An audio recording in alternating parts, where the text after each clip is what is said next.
Trick or treat! It's the Comic Book Girl Named Teen Spooky Halloween Special!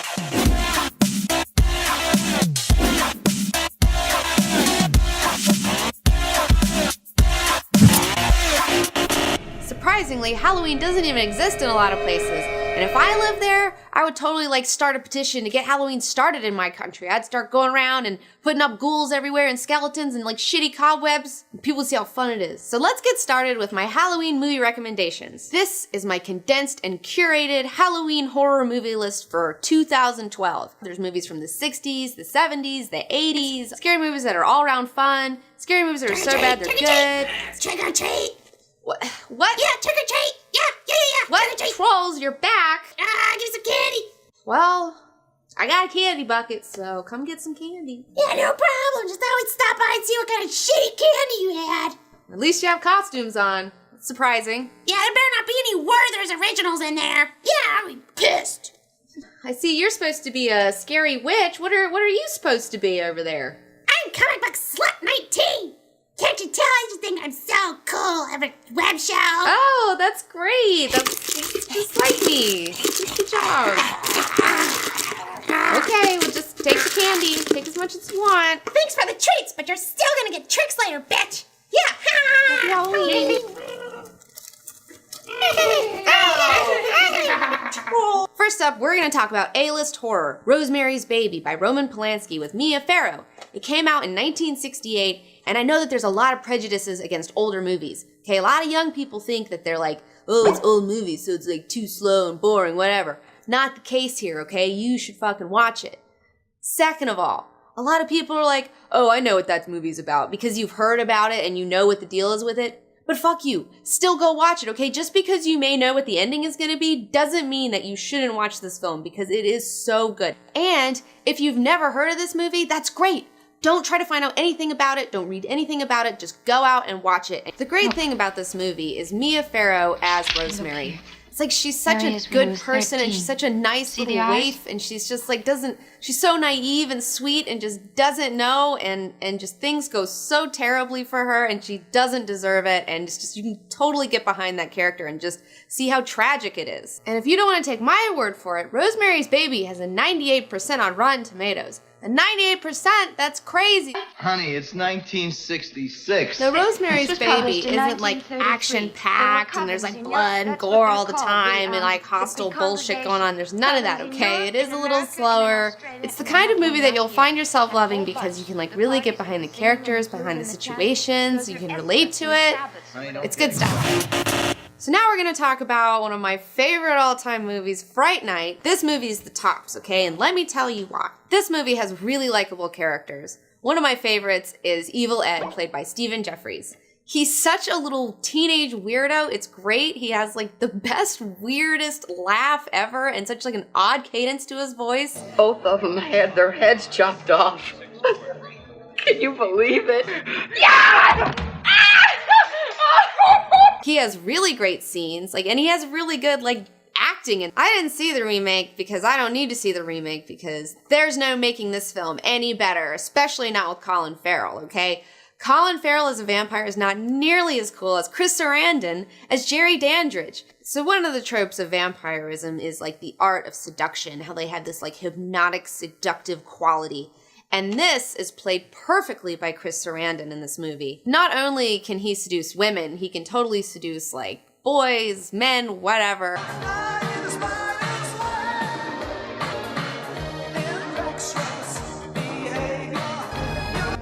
All you have to do is take my hand. Here, Edward. Take my hand. Vampires have totally been ruined today by movies like Twilight and things like The Vampire Diaries. Vampires used to be scary, okay, believe it or not. And nowadays, the hot vampire dude is some sparkly, emo, lame, awful guy, boy, whatever.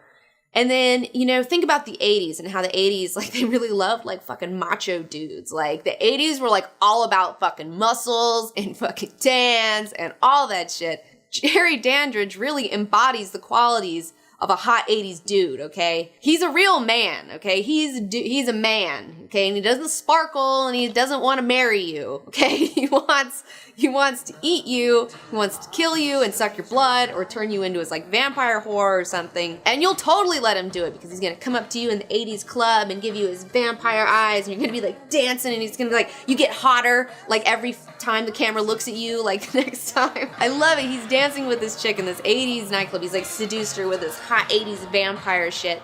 And every time they cut to her, like, she gets hotter. Like, she starts off, she has these clips in her hair and her shirt's all buttoned up and she's all lame. And then, like, by the end of it, her hair's, like, all big. She has this makeup on and, like, her, like, shirt's all down. They've been, like, rubbing and grinding and... Gonna tell me wrong from right. Loving you is all that matters. Baby, I can't wait another night. I'll give it up my skin. Let her go. Stop the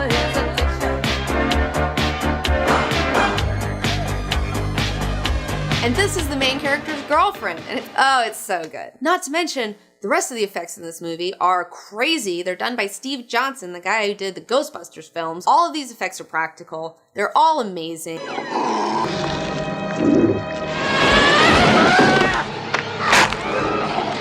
Roddy McDowall totally steals the show as Peter Vincent. He's like this, used to be like this big vampire killer actor in the 70s, and like now he just like hosts some shitty like horror cable access television show. And like he's like down on his luck, and then Charlie comes in, he's like, I have a vampire living next door to me, and he's like, oh God, okay, well, if you give me some money, I'll come over there. And then he goes over there and he finds out they're really vampires there, and he's like, holy shit, these are really vampires, and he's like terrified. Peter Vincent has a really good story arc.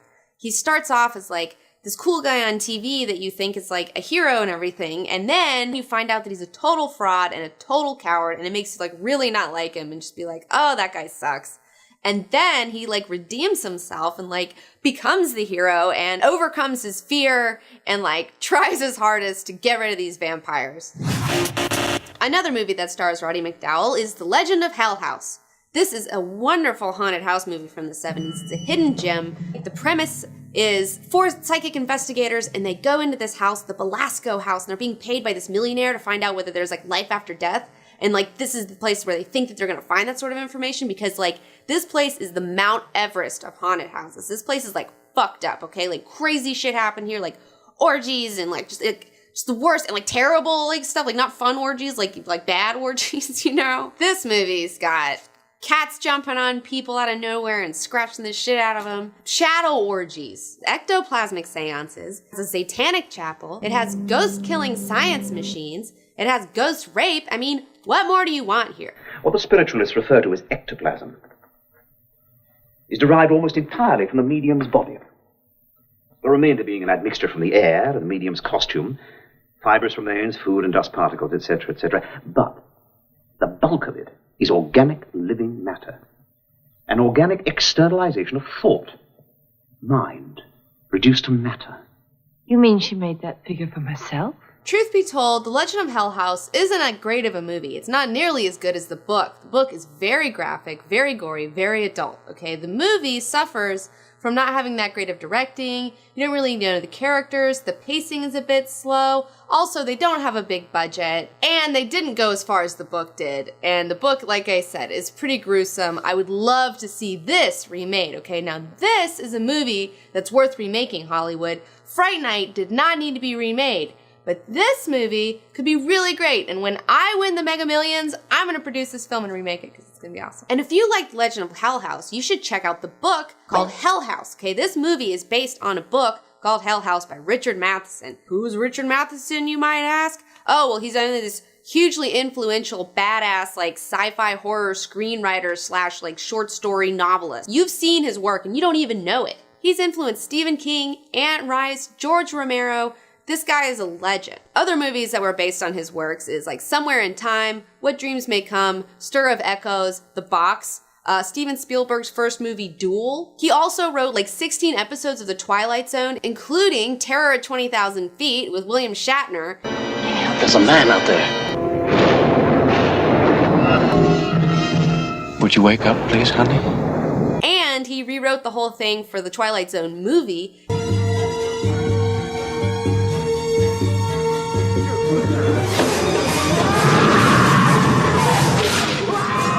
He's also responsible for the Trilogy of Terror. This guy is totally amazing. And if you want to start reading his stuff, I would suggest getting the short story book, Terror at 20,000 Feet and Other Stories. That's a really good place to start. If you're in the mood for a movie that's so bad it's good, Basket Case is the one for you. This movie is so special. It's pure camp. It's like everyone is 100% committed in this movie, and it's just totally awful. The acting is terrible. The directing is awful. The script is utterly ridiculous, but it's so much fun. Like, I can't imagine you not like being charmed by how bad this film is. So Basket Case is about these twin brothers, but one of them was like a weird parasitic twin that was just kind of like a head and some arms. And one night the dad got these doctors and paid these doctors to come into the house and like separate the two of them. They tried to kill Belial, is his name. And he didn't die, and like Dwayne found him and like got him back. And you know, now they're like out to find all those doctors who like cut them apart because they're pissed about it. You know, like Belial's like so pissed that he got cut off. Totally ridiculous. Like, he looks so creepy and weird. Like, the monster design is totally bizarre. And he's like, but he's sympathetic. Like, you do feel bad for him, which is like really interesting.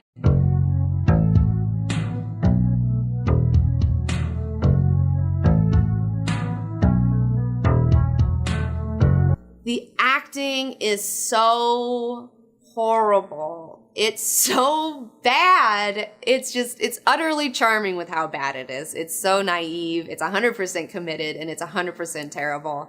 And I love it. You by yourself? Yes, alone, by myself. All alone in this cold, cruel world. $20 a night. I just need a place to stay. What's in the basket? Clothes. Seriously, watch this film. If you want to laugh, you know, little weird head and hand arms guy like trying to like hump on people and stuff like that, it's like totally weird.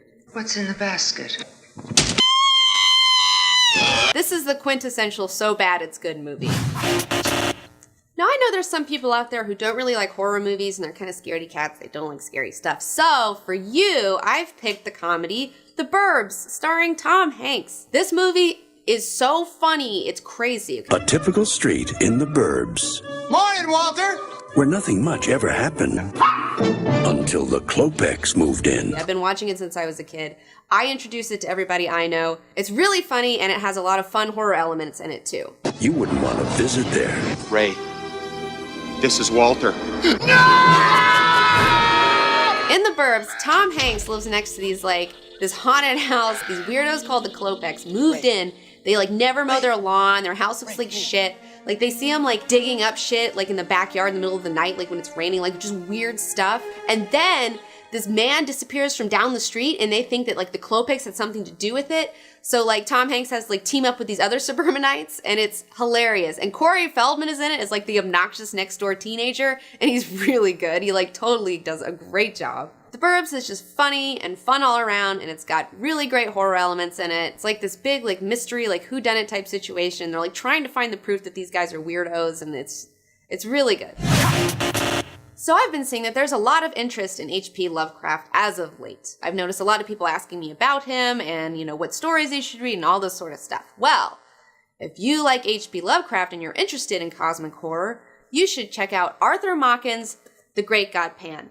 If H.P. Lovecraft is like the father of cosmic horror, then Arthur Machen is the grandfather of cosmic horror. This guy inspired H.P. Lovecraft. I found out about this story through Stephen King in the annotations in the back where he talks about what inspired him, and he talks about Lovecraft, and he talks about this one specific story. And be warned, this story was written in 1890, so it's from the 1890s, so it's not gonna be written like shit's written today. Don't read The Hill of Dreams. I fucking hated The Hill of Dreams. That was terrible, but The Great God Pan was fantastic. Thanks for the recommendation, Stephen King.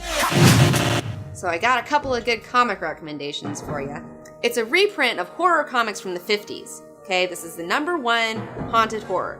Definitely pick it up. It's out right now at your comic book store, and I really enjoyed it a lot. Okay, it is what it is. It's like these 50s stories that are totally like 5 pages long. They're not that crazy, you know. It's not like, oh, you're gonna be scared or anything like that, but it's just, they're so ridiculous. They're so much fun, you know? And like every woman in this is like a monster. Like every single woman in this, like every beautiful girl is like terrible and like leads men like to hell and like beyond. There's a Satan's daughter story. There's like a Spider-Woman story. There's like a story about like friends like fucking each other over, and then the other one's like eyeballs like chasing around all the time and shit. It's a lot of fun. So definitely check out these if you want some fun 50s horror comics. If you want to read a scary fucking comic, if you're looking for a scary horror comic for adults, Strange Embrace by David Hein will totally knock your socks off. It'll totally blow your mind. It'll creep you out.